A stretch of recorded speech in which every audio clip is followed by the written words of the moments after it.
El presidente de Irán casi llora en vivo después de que Trump cerrara el estrecho de Hormuz para el régimen y convirtiera la principal salida económica de Teherán en una ruta vigilada por las fuerzas de Estados Unidos. Pero Masoud Pezeshkian apareció en la televisión estatal el 14 de julio de 2026 bajo la presión de nuevos bombardeos. Bacha del bloqueo marítimo y de la pérdida de espacio militar en el sur de la nación. Frente a las cámaras, prometió defender cada centímetro del territorio iraní con acciones y preguntó si Washington había alcanzado sus objetivos en el campo de batalla. ¿Cuál es la retórica del presidente estadounidense? Mira, ellos siguen con su retórica y están haciendo esas cosas. Pero la cuestión es, ¿en el campo de batalla lograron alcanzar sus objetivos? Las personas que decidieron dividir nuestro Irán en pedazos, al final, ¿a dónde llegaron con sus planes?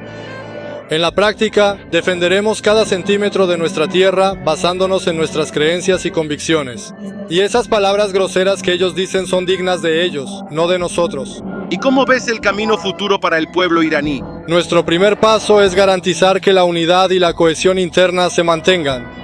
Cualquier palabra o comportamiento que pueda generar divisiones en la sociedad terminará por debilitar nuestra fuerza. El discurso intentó mostrar firmeza, pero expuso la magnitud de la presión. Horas antes, Donald Trump había restablecido el bloqueo de todos los puertos, terminales petroleras y áreas costeras de Irán. Mientras más de 20 buques de guerra y cientos de aeronaves estadounidenses operaban en la región, la medida no impide embarcaciones destinadas a otros puertos del Golfo, pero cierra el corredor para barcos relacionados con el comercio iraní, afectando exportaciones, suministro y entrada de dinero. En las primeras 17 horas, 2 barcos comerciales que intentaron romper la barrera fueron redirigidos. Pezeshkian habló de resistencia justamente cuando Trump empezó a controlar el ritmo de la crisis por mar, por aire y por medio de sanciones.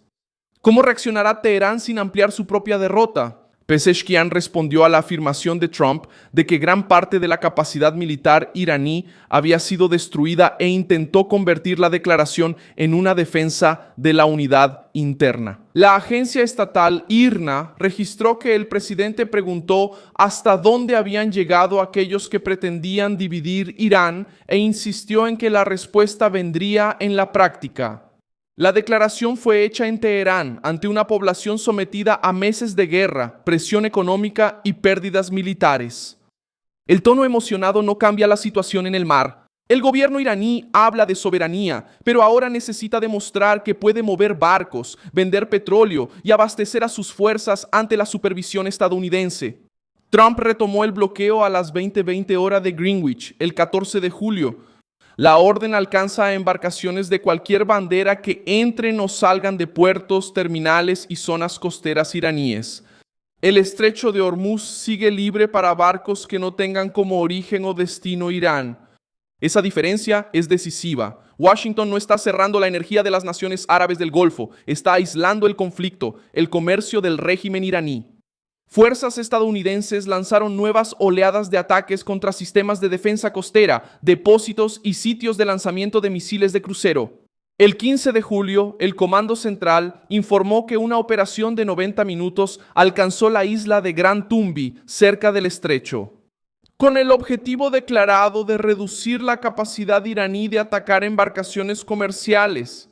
Días antes también se habían alcanzado objetivos militares en Bushehr, Chabahar, Yazd, Konarak, Abu Musa y Bandar Abbas. El mando estadounidense también negó la versión difundida por los medios estatales iraníes de que un depósito civil de trigo en Rovice hubiera sido bombardeado. Según Estados Unidos, los ataques estuvieron dirigidos a estructuras militares asociadas a la defensa costera y a las ofensivas contra barcos. La disputa de versiones muestra cómo Teherán intenta desviar el foco de la pérdida de capacidad militar hacia acusaciones. Los ataques fueron dirigidos a estructuras militares. Según Estados Unidos, los ataques estuvieron dirigidos a estructuras militares asociadas a la defensa costera y a las ofensivas contra barcos. Amén. ¡Wow! ¿Cómo disparan así? ¡Wow! Todo esto, ellos son completamente diferentes. Atacan una oficina, la destruyen por completo y luego la llenan de sangre y fuego. ¡Wow! De verdad, estos lugares tienen sus peligros. No pagan de inmediato fama y necesidad. Trabajo porque sabemos cómo es y va a ser difícil con Nani. ¿Mamá te llamó a comer? Teherán respondió intensificando las amenazas. El Ministerio de Relaciones Exteriores declaró que cualquier ataque en suelo iraní provocará una reacción, sin importar si ocurre en el norte, sur, este u oeste. La Guardia Revolucionaria también afirmó haber atacado instalaciones estadounidenses en Kuwait y Bahrein. Autoridades de Kuwait dijeron que sus defensas enfrentaron drones iraníes, mientras que Reuters informó que no pudo verificar de inmediato todas las afirmaciones presentadas por el régimen. También se registraron explosiones y alertas en diferentes puntos de la región, mientras que las bases estadounidenses permanecieron en estado de alerta. La ampliación de los ataques a Kuwait, Bahrein, Qatar y Jordania revela la estrategia iraní de presionar a las naciones que albergan fuerzas de Estados Unidos. El problema para Pezeshkian es que cada nuevo ataque contra ese sistema o territorios aumenta el apoyo regional a la protección ofrecida por las fuerzas estadounidenses y le da a Trump más justificaciones para prolongar la operación. La Casa Blanca también empezó a atacar la estructura financiera que sostiene las armas iraníes. El 15 de julio, el Departamento del Tesoro sancionó a 7 individuos y entidades de una red vinculada a la compra y transporte de material para la Guardia Revolucionaria. La lista incluye operadores y empresas en Irán, Nigeria, Italia y sigue creciendo. El gobierno estadounidense afirma que compañías de aviación, transporte, canales financieros y coordinadores de viajes eran utilizados para ocultar la participación de la Guardia Revolucionaria y mover materiales y personas entre diferentes naciones. Los bienes de los objetivos que estén bajo jurisdicción estadounidense fueron bloqueados, las transacciones quedaron prohibidas y las empresas controladas en un 50% o más por los sancionados también pasaron a estar sujetas a restricciones. Scott Bassett afirmó que Trump exige la desnuclearización de Irán y que Washington continuará desmantelando las redes que sostienen los programas de armas y la maquinaria de guerra del régimen. Así, el cerco avanza en 3 frentes. Las embarcaciones son detenidas, las estructuras militares son atacadas y los intermediarios financieros pierden acceso al sistema internacional.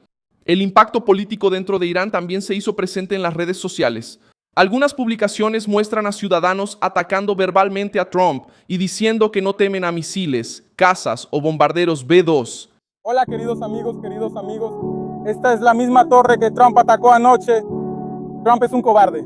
No le tengo miedo a sus misiles, no le tengo miedo a sus casas, no le tengo miedo a sus innovaciones. Somos iraníes y con orgullo gritamos para que todo el mundo escuche nuestra voz. Si tengo la oportunidad, yo mismo te corto el cuello, cobarde. Estos videos revelan indignación contra Estados Unidos, pero no comprueban un cambio general de opinión entre los iraníes. Mensajes aislados, publicados en un entorno controlado y marcado por restricciones de Internet, no representan automáticamente a toda la sociedad. Estudios sobre los bloqueos de conexión en Irán señalaron interrupciones coordinadas y amplias durante las crisis internas de 2026. Pezeshkian intenta aprovechar el sentimiento nacionalista para unir a la población en torno al gobierno, incluso después de protestas, represión y dificultades económicas. Su promesa de responder con acciones también sirve para evitar la imagen de que el régimen perdió el control del estrecho. Pero existe una gran distancia entre declarar soberanía frente a las cámaras y mantener funcionando una ruta comercial rodeada de barcos, aeronaves y sistemas de vigilancia estadounidenses. Trump mantiene abierta una salida diplomática, pero bajo condiciones duras. Washington exige que Irán ponga fin a los ataques contra embarcaciones, acepte el libre paso por el estrecho y retome las conversaciones sobre el programa nuclear. Al mismo tiempo, el presidente estadounidense amenazó con ampliar los ataques contra plantas y puentes en caso de que Teherán rechace el acuerdo. Cualquier ofensiva contra barcos o instalaciones de Estados Unidos podría provocar otra ola de bombardeos y hacer el bloqueo aún más estricto. La promesa de responder con acciones puso al propio presidente iraní ante una presión inmediata, actuar y arriesgarse a un golpe mayor o retroceder ante el cerco montado en Hormuz. Muchas gracias por ver este video hasta el final. Apoya nuestro proyecto y contribuye económicamente a través de la clave Pix que aparece en tu pantalla. Somos un canal independiente enfocado en mantenerte informado con la verdad. Tu contribución nos ayuda a seguir de pie. Gracias.